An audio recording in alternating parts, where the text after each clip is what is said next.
G'day, Steve Morgan here, ABT and Fishing Monthly magazines. Day 2 of the trade show, and I thought, hey, what a great day to do Tackle Fridays. You guys love it. I've tracked down Tom Slater from Daiwa. Tommy, I stole once from you a BFS combo, maybe a couple of years ago now. You saw it in all sorts of videos. I've been throwing top waters on it, been throwing crabs on it.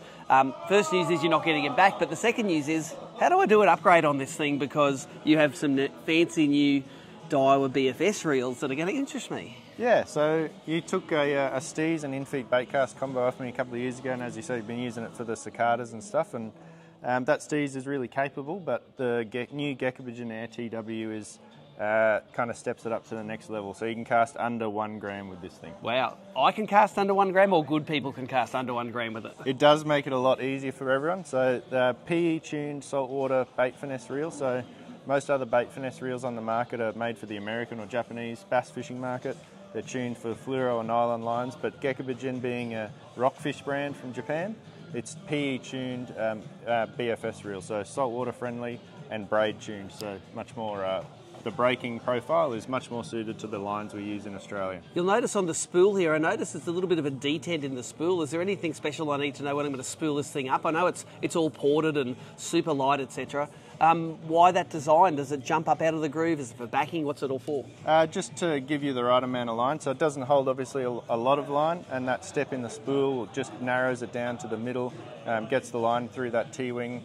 But yeah, as you say, lots of porting on the spool, so very light spool, very low inertia, and that air brake mag force just gives you the ultimate ability to cast those super light baits, but still perfectly fine for doing what we do and cast spikes and cicadas and stuff like that around as well. But really, really nice little BFS reel. And tell us about the rod. You know, again, I haven't got much information on the rod. You've got a couple of the regular taper BFS rods there, and I had to pick them up and work out which one felt like the one I had. Give us a rundown of the in-feet BFS rod. I think it's a lovely stick. I love soft rods. Yeah, so we've got 2 series of in-feet bait cast rods. We've got the in-feet Z, which is the one you've got there. There's a 702 LRB, 732 LFB, so 7-footer and a 7'3". Yep. And then we've got the EX range, which is just the flagship of the series, in 2, a regular and a fast as well. Yep. Just gives you the ability, I guess, to find what you like. So you like the soft one. Yep.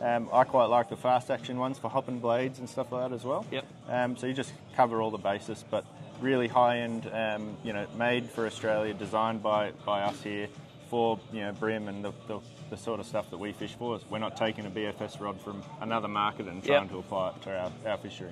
BFS in general becoming popular nowadays. I see more and more of it on tournament anglers' decks, and I'm sure the general fishing public love it as well. Yeah, it's definitely becoming more of a trend, and I really enjoy using it as well in the Hawkesbury and cranking walls and throwing spikes around, and as I said, blades and bottom contact stuff as well. So I think it's just going to become more and more popular as more people get used to it, but and as the gear becomes more available. So definitely an emerging trend. And last question is, when are these available? They'll be in stores in a couple of weeks, and $5.49 retail. There you go. So if you need to buy yourself an early Christmas present, one of the new Gekkabijins on the list.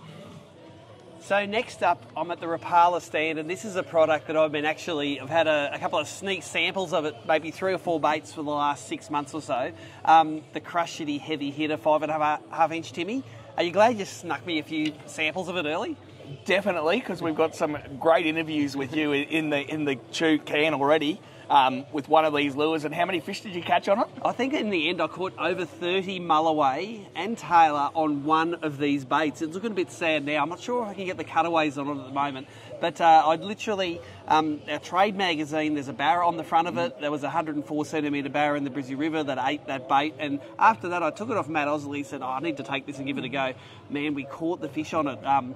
I was never a huge big paddle tail user in the past, but the combination of this bait plus my live scope is really, really deadly for those live scoping the mulloway in particular. But the bait itself, I find that, and this is a TT head, and I used it on a TT head, when it would sort of wear out a bit and start falling down, I'd pull the bait off again, put it back on, just with a different thread through there, and I'd get another 6 or 10 fish out of it. And it was a bit tattered by the end, but holy crap, did we catch some fish on one bait. Yeah, it's awesome, and I think Mick's done a great job in designing this. We've obviously got the 4-inch, which goes really well. We upsized it. It had the tail roll, but not the body roll. Yep. So what we've done is we've made it slightly heavier material, a much thicker tail wrist there, you can see. Yep. And then by running that in the water here, you can actually see how much body roll you get on it. Like, it is rocking. So live scope it at night time. You're doing a lot of that in the river, Dirty throwing water. heaps Dirty of water. vibration out. The fish can hone in on it, and you crushed it. So yeah, look, it's available now, and as I said, my favourite colours in that. Tell me what they are. They're the two-tone laminate colours. So Your favourite colour in that? I'll just grab one off the wall quickly. I don't know the technical details. What was it? No, real bait fish. So these are the ones that I like. That's a laminate colour there, and that one and this one here, they to me look amazing. Probably doesn't make any difference at all at night time in dirty water in the Brizzy River, but they are the two baits that did the damage, and I'm glad to now be able to talk about it because, man, I've been holding that in the can for months. I don't like that. I like the who shares wins thing. Again, I'll put some videos up at a later date. The live scoping mulloway thing's becoming a thing at the moment, but barra, big tailer, mulloway, threadfin salmon, all on the heavy hitter. Love it.